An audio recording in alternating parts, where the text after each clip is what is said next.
So then we have been staying at the place we were staying at the city we were at, that we're not sure where it is.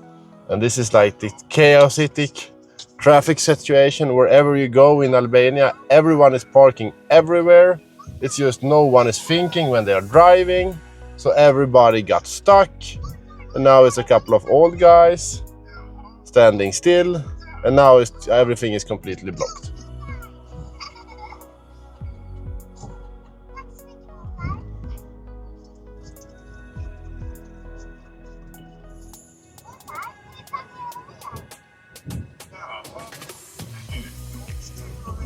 So this is how it is everywhere in this in Albania. So you kind of get an idea of why the economy is not so good, because this is like the general behavior, like, you know, me kind of attitude.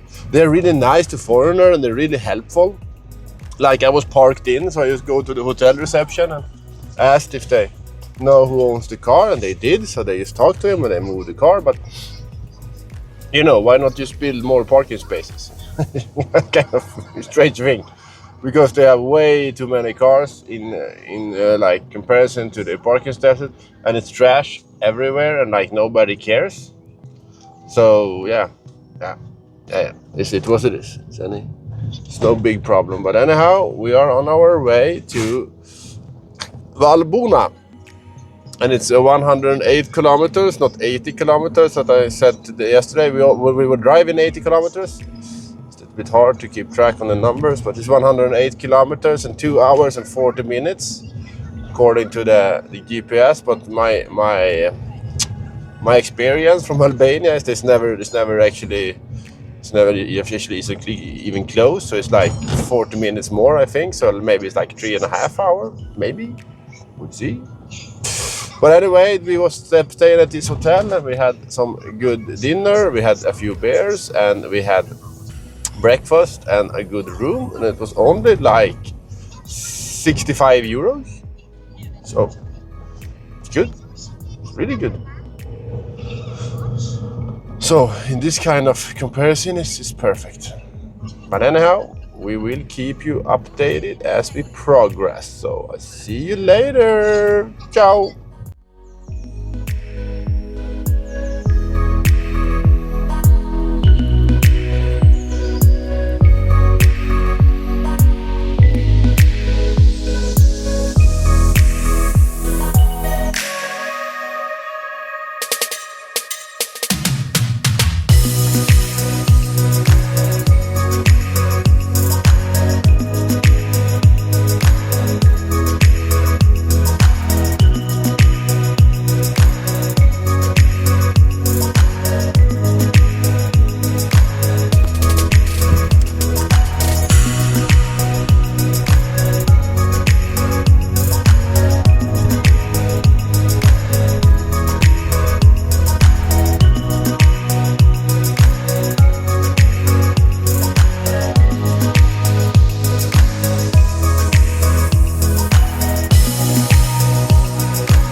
So now we are approaching Valbona, and I just remembered that I need to say thank you to our Polish friends that tipsed out about this place, because without them we would never have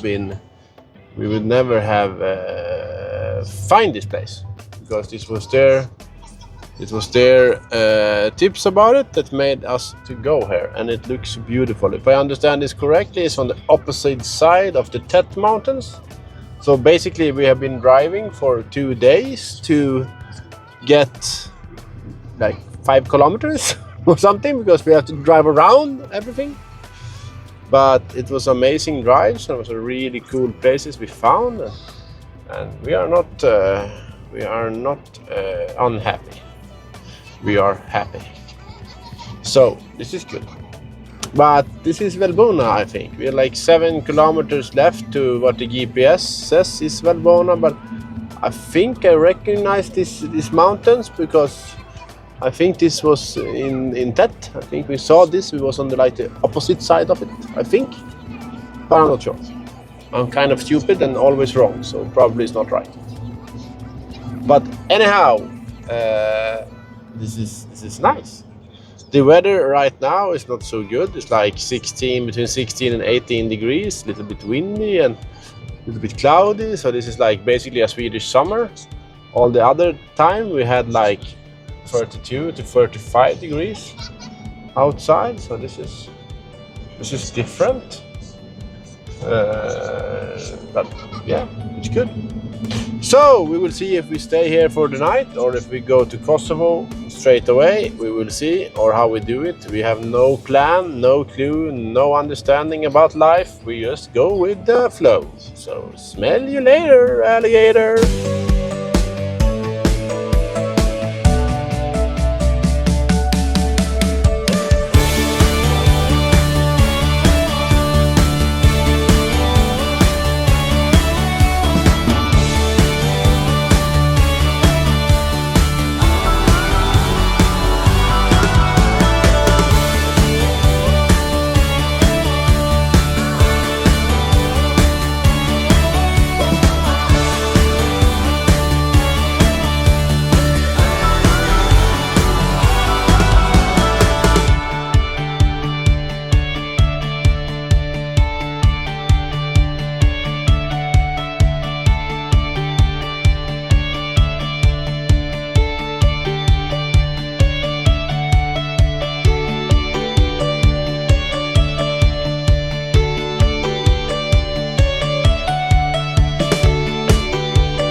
Okay, hello my lovely followers. Now we've been in Valbona. We did go to the end of the road where it was a hotel and kind of a playground. So we just let our kids out to play for a bit. And then we saw it was a little bit cold and not so good visibility because of low flying clouds, and it was like nothing here to do without hiking, except hiking, and we cannot hike with our kids, so and with my pregnant wife, so we decided to just check it out for a bit, and now we are going on our road back up to Kosovo and Montenegro. Hopefully we will find somewhere to camp out tonight before we cross the Kosovo border, but we will see. It's a 172 kilometers drive in total where we want to go, and as they say in Albania, like 8 hours drive. So we will see, but we keep you updated. So I see you in a bit. Ciao.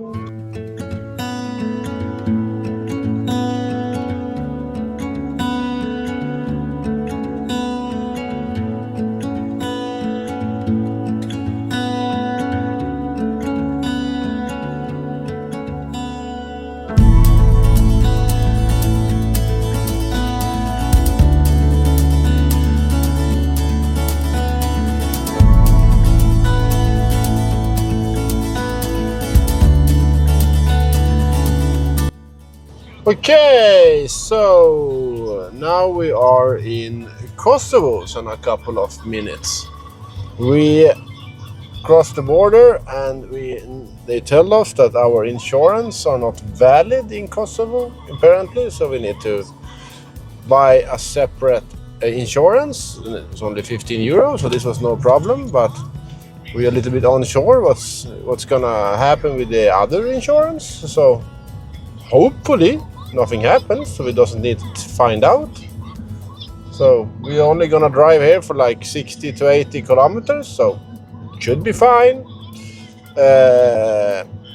And that's like, that's life. So it looks kind of the same as Albania, but I don't know, a little different maybe. Maybe no, maybe yes, never know. We have not seen any minefields. That's kind of boring, but maybe they have taken them all out from the war. I'm not sure. I have no clue. I don't know anything about Kosovo actually, except that I am here right now. So we are having a destination in Montenegro, some kind of lake, I guess. I find in some kind of travel video, and we will see if we get there or if we're gonna stay and sleep somewhere before. Now we cannot free camp anymore, so now you have to stay in camps, if I understand correct, or like hotels, because it's not allowed to sleep wherever you want. So we will see what we do, but hopefully it will be fine. I think it will be okay. But we keep you updated, and I'll see you in a bit. Ciao!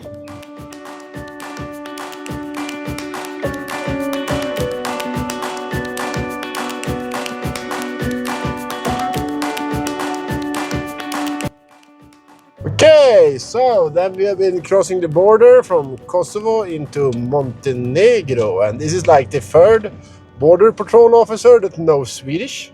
So he asked me in Swedish, like, where in Sweden do you live? And I replied, and he said, it's nice, thank you.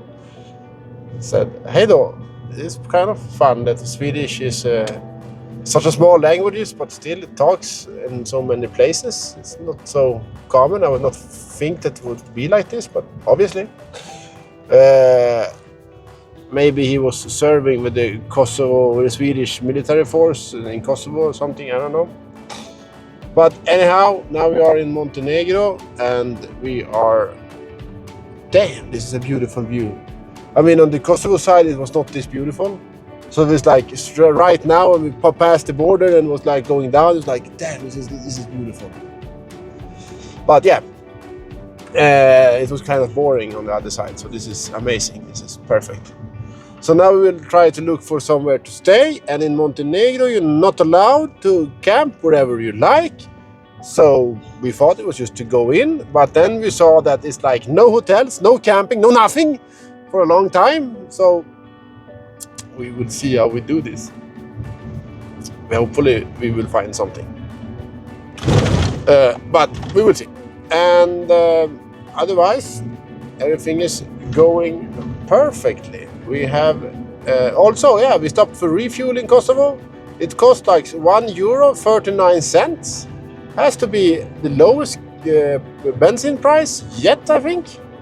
Not sure, but I think so, and it's good because the next really cheap place to refuel is Bosnia. After that, it's just expensive, if I understand this correctly. So we will see how we do this. But we will keep you updated, and we smell you later, alligator.